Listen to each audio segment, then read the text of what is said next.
me extiendo en el asunto, voy con Lorenzo Córdoba. Él, usted sabe, es un distinguido jurista y fue en su momento la cabeza del Instituto Nacional Electoral. Doctor, ¿cómo estás?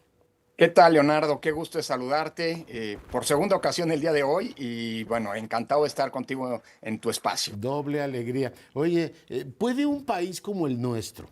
Los más jóvenes se preguntarán, bueno, pues este tema, un país que vivió el trauma del 88, Ujú. prescindir del PREP. ¿Es tan caro el PREP, Lorenzo?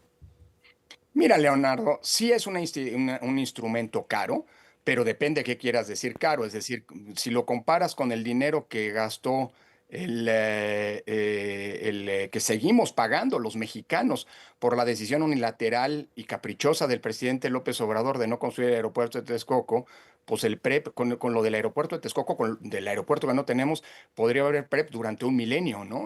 Es decir, el PREP es un instrumento que tiene una función básica y que se ha revelado uno de los mecanismos centrales de la construcción de la credibilidad, porque permite tener información la misma noche de la jornada electoral, que de otra manera implicaría un vacío por parte de la autoridad que seguramente sería llenado en tiempos más todavía de posverdad, por noticias falsas y en consecuencia por un problema grave de información y de credibilidad en torno a las elecciones y sus resultados. Creo que es central que tú le cuentes al auditorio, porque han dicho, y la Sí, presidenta lo repitió, sí, ¿por qué las juntas distritales no se ponen en la noche del domingo a hacer el sí, cómputo distrital? Y yo me pregunto, que verdaderamente después de una jornada electoral, seleccionar, en fin, sí. integrantes de las casillas, las juntas distritales están asoleándose ahí esperando el domingo a hacer las cuentas. O sea, es tan sencillo como decir que se pongan a trabajar esa noche, Lorenzo. No, no, no, al contrario, y de hecho trabajan y trabajan mucho. No solamente están recibiendo los paquetes electorales que el miércoles siguiente a la elección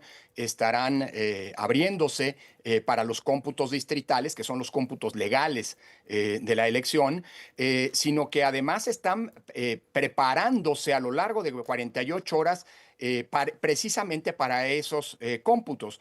Hay que recordar, Leonardo, que los cómputos distritales han evolucionado. Ya no son nada más sumar lo que dicen las actas llenadas por los funcionarios de casilla el día de la elección, la noche de la elección, sino que implican en una enorme cantidad de casos la reapertura de los paquetes y el cómputo de los votos en una segunda ocasión, lo que se conoce como recuento.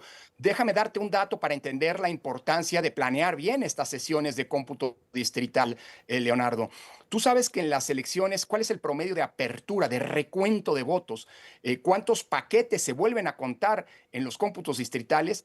El promedio es el 65%. Y esto Imagínate. no depende de que una elección esté cerrada. En la elección de 2018, en donde López Obrador avasalló, se recontó el 65% de los votos emitidos de los paquetes electorales correspondientes a la elección presidencial, porque estábamos dentro de las causas de recuento. Por cierto, causas que por petición de López Obrador desde 2006, ¿te acuerdas de aquello del voto por voto, casilla por casilla? Se ampliaron significativamente. Mm. Es decir, es falso que las juntas distritales no hagan nada en esas 48 horas que van entre la noche del domingo y el arranque, las primeras horas del Pero miércoles siguiente. te pregunto, en la hipótesis, quitan el PRE para ahorrarnos ese dinero, que yo me sigo preguntando, todo lo que gastemos en integridad electoral y en generación de confianza, bien gastado está, Así pero es.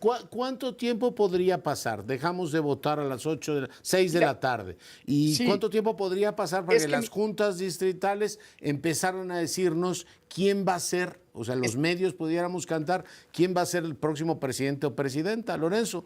es que ¿5 de la mañana? ¿6? ¿A qué hora? hay un error en toda la propuesta de la presidencia, que hay que ver la letra chiquita, por supuesto. Mira, no es que sea imposible que los cómputos distritales arranquen en la misma noche de la elección. Así ocurre en la Ciudad de México y así pasó, porque así lo decidió el INE, en la consulta popular de 2021 y en la revocación de mandato 2022. Es decir, sí se podría, no sin complicaciones operativas para el INE, comenzar el cómputo de los votos la noche de la elección y conforme esos votos se van legalmente acreditando, podrían difundirse, cosa que ocurre el miércoles después. ¿Cuál es el problema? Eso es lo que supongo que está detrás del planteamiento de la presidenta, porque eso no está en las láminas que difundió, pero eso se dijo en la mañanera, de cancelar el PREP. ¿Cuál es el problema? que el PREP es mucho más rápido y da información mucho más anticipada que la recepción de los propios paquetes por las juntas distritales. Mira, el 80-85% de los datos que el PREP refleja en la noche de una elección son tomados apenas acaba el cómputo de la elección presidencial o de la que se trate en las casillas. Es decir, se les toma una fotografía con una aplicación particular, esta se transmite de manera encriptada y eso permite subirlo al PREP. Claro. Es decir, el PREP emite resultados apenas se compilan en las casillas, no cuando se reciben en las juntas distritales. Por eso, aunque se anticipara el cómputo distrital a la noche de la elección, Leonardo, el PREP seguiría siendo un mecanismo importantísimo para llenar los vacíos de información en la noche de la elección. Y eso puede ser una clave fundamental para la gobernabilidad democrática en un país o el espacio para una crisis política de enorme envergadura, como ya nos pasó, Ya por nos cierto. pasó, no digo, hemos tenido Claro, elecciones cerradas, abiertas, no claro. tan abiertas, cerradas, y hay que estar preparados para cualquiera, ¿no? Así es.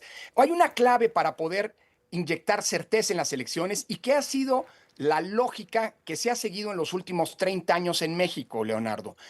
La noche, la autoridad electoral, desde el momento en que cierran las casillas, tiene que estar proveyendo toda la información que sea posible. Si este es redundante, no importa.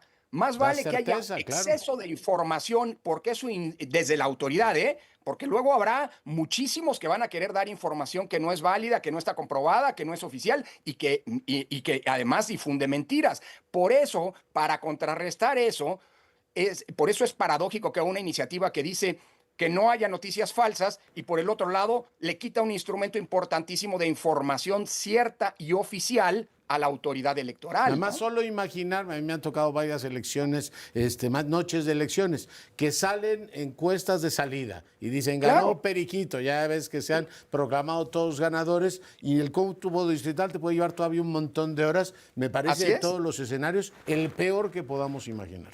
Pero además, Leonardo, con lo que acabas de decir, llama la atención que alguien que se supone dice que sabe mucho de elecciones, yo creo que ha estado en muchas ¿Quién, Rosa representando a Isela o muchos quién? partidos, pero no sabe de elecciones el señor Pablo Gómez, Ah. porque dicen, y se dijo el día de ayer, es que además la autoridad electoral va a dar cómputos distritales, y ahí ya se sabe quién ganó la elección. A ver, Leonardo, en una elección cerrada, justo el escenario que acabas de mencionar tú, que son los escenarios más complejos, y las Sí. reglas electorales tienen que estar Lorenzo, pensadas. me va a sonar la campana. Aguántame esa idea, Te regresamos espero. contigo. Conversación con el doctor Lorenzo Córdoba. Lorenzo, estábamos hablando de un escenario.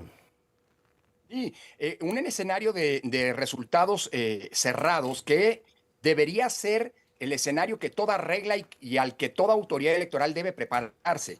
Si ese no ocurre, pues qué bueno. Pero más vale pecar de prevenido, pues, para decirlo de alguna manera.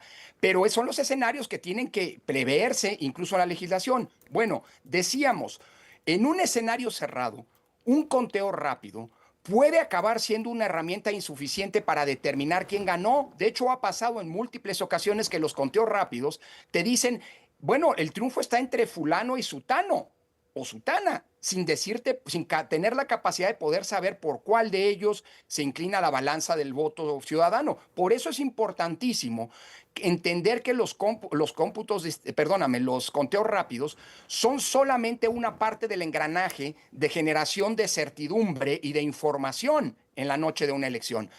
Otro es el PREP. Cada uno de ellos cumple funciones distintas, Claro. Leonardo. Por lo tanto, pretender por ahorrarse unos centavos suprimir alguno de ellos puede acabar generando problemas donde ya no los tenemos. Sí, sí. Oye, recortarle 25% al costo de las elecciones, básicamente es debilitar al órgano electoral. Yo me pregunto si no quieren gastar tanto en elecciones, pues que quiten las de los jueces y la revocación de Sí, mandato, todas estas que se les han ocurrido últimamente, Lorenzo. claro, claro, tienes razón, Leonardo. Mira, déjame decirte una cosa.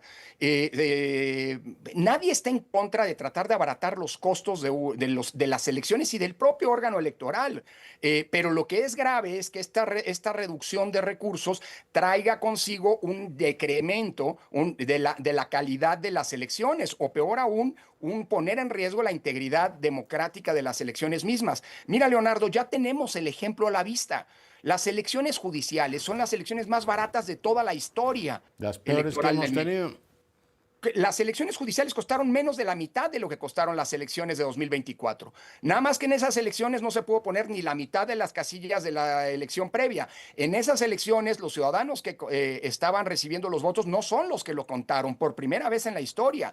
Fallaron todos los mecanismos, digamos, fueron inexistentes todos los mecanismos de vigilancia que permiten inyectar certidumbre en torno a las elecciones. Ya. Entonces, cuidado con estar ahorrando como parámetro de reflexión para hacer una reforma electoral, porque puede salir mucho más caro el caldo que las albóndigas al final del día. Tú recuerdas muy bien un seminario cuando en los Estados Unidos empezó a temblar la confianza en el sistema electoral, Centro Claro. Carter, Centro Kofi Annan, Así es. diciendo lo más caro que le cuesta a un país es perder credibilidad en la integridad de su sistema electoral. Eso Por es lo más supuesto. caro de todo, Lorenzo. Absolutamente, con un dato adicional regresando al punto del INE, Leonardo. Mira, y esto te lo digo porque pues, durante 9 años fui el responsable de coordinar los trabajos de esa institución.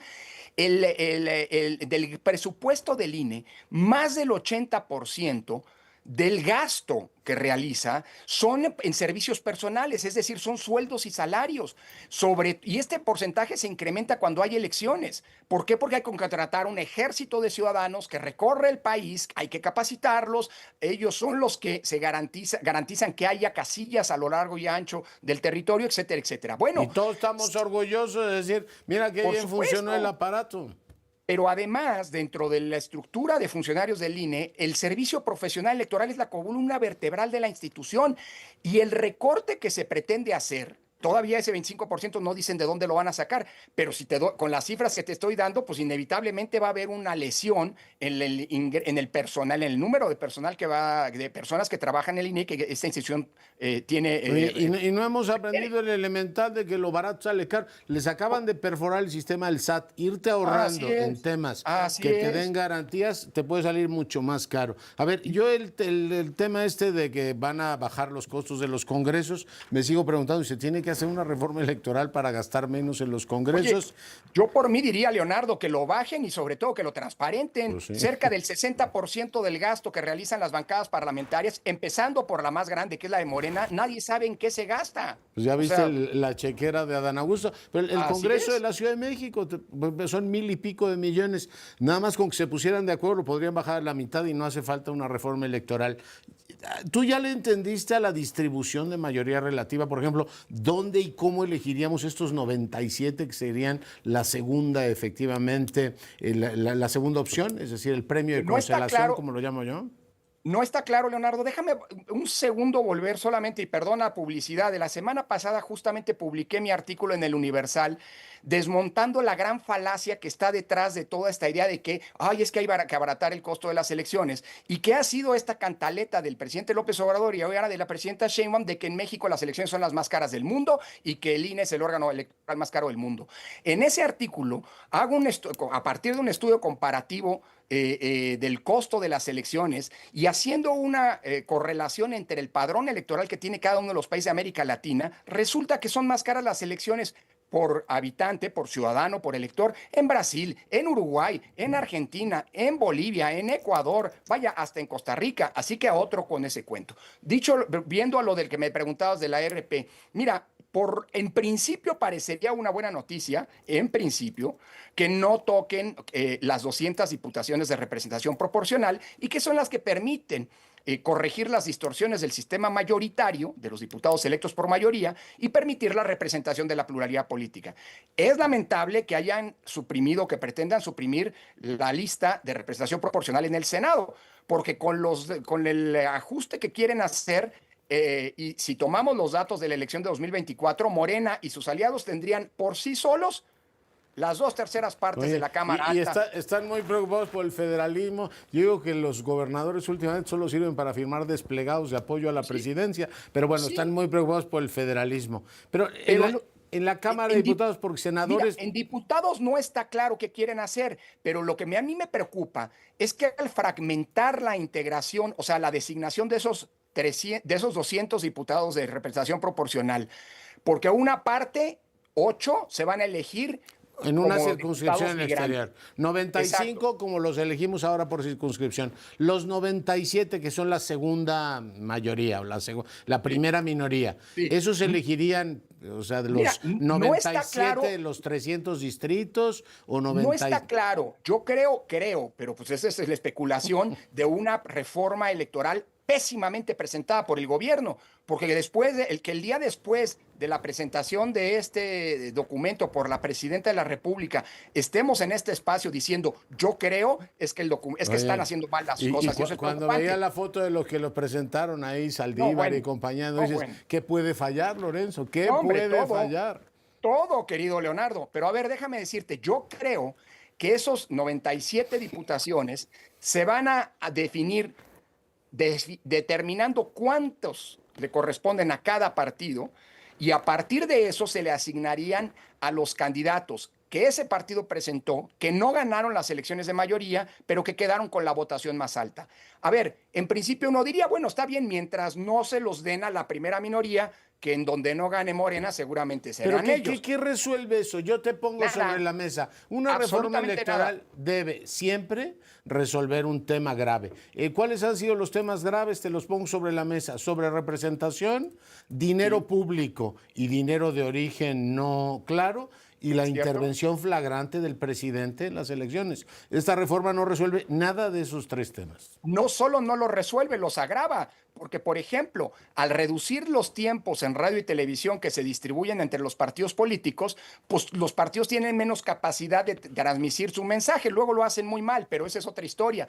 Pero Morena tiene la mañanera, es decir, cuidado con los desequilibrios que se generen. Pero volviendo al tema de las diputaciones, a mí plurinominales, a mí yo creo que a mí lo que más me preocupa, Leonardo, es que esta distribución de las 200 diputaciones plurinominales designadas en 3 bolsas distintas acaba teniendo como efecto que los partidos pequeños no alcancen en ninguna de esas 3 bolsas a estar representados. Es decir, se trata de una manera para que artificialmente, me temo, pero hay que ver la letra chiquita, se divida. No es lo mismo repartir una bolsa de 200 que repartir esos 200 en 3 bolsas, porque alcanzar, digámoslo así, el porcentaje mínimo de votación que te permitiría tener uno de los 200 diputados, ahora va a ser alcanzar el porcentaje mínimo que te permita obtener 8 o 97 o 95, con lo cual los partidos más pequeños estarían borrados del mapa. Ya. Claro, hay que ver la letra, pero esa es una preocupación. Y mira, Y siendo muy Pablo fundada. Gómez, y siendo Pablo Gómez el autor de esta reforma, creo que ese señor hizo ya muchas corridas y evidentemente no están presentando que no le convenga a Morena y a sus intereses, es evidente. La sobrerepresentación que tanto ha dañado y ha llevado a que el proceso constitucional pase a ser patrimonio de un grupo político no se toca, Lorenzo. No, se agrava. En el caso del Senado, Leonardo, déjame darte los datos. Hoy lo que Morena, bueno, en la elección del 2024, Morena y sus aliados obtuvieron 64 senadores, perdóname, tienen un poco más, 80, le faltan creo que 6 senadores, le faltaban 6 senadores para obtener Sí, la no, mayoría de 86 senadores, es decir, alcanzaron 80. Por eso tuvieron que comprar a Yunes, por eso tuvieron que A Cintia López Castro, piratearse a los varios dos más del a los del PRD. PRD. Exactamente. Bueno, con la propuesta que están haciendo de integración del Senado, Morena y sus aliados, con los datos de 2024, no estoy inventando nada, Morena y sus aliados tendrían 64 de las 96 curules. ¿Esto qué quiere decir? Que tendrían el 66.6%. ¿Esto qué quiere decir? Que con el 55% de los votos tendrían una sobrerepresentación. Tremendo. De Oye, 12. diría Porfirio Muñoz Ledo, volver a los 17, volver al Congreso priista. Mi querido Lorenzo, te mando un gran abrazo y estamos atentos. Seguro que sí, porque habrá que leer la letra La chiquita y seguirla iniciativa el comentando, lunes. querido Leonardo. Cuídate. Igual, chao.